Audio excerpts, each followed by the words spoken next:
Mashaikutu, Burale Garatu, Elushay, Buradina Kutu, Elushay, Gachanape, Elushay, Awani Sadoko, Elushay, Atinga di Puno, Elushay, Araga Sirumo, Elushay, Atinga Dalaya, Elushay, Budaya Nugala, Elushay, Yango Vegiro, Elushay, Levelanoni, Elushay, Mabana Fedefan, Elushay, Kustendi Vanoni, Elushay, Arabe Pidiro, Elushay, Kalagawa Male, Elushay, Kalagaranjuru, Elushay,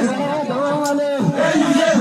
Matate, Elushay, Naketapane, Elushay, Arabi Suna, Elushay, Gatuno Punane, Elushay, Otoma Jipamno, Elushay, Kumar Tetabaro, Elushay, Jana Sekadira, Elushay, Upone Janmaro, Elushay, Andina Desine, Elushay, Katia Kadira, Elushay, Uresi Mamane, Elushay, Mama Tokipa, Elushay, Alati Sakaso, Elushay, Ata Paramosa, Elushay, Apaya Tewale, Elushay, Galbode Namota, Elushay, Danga Oramoto,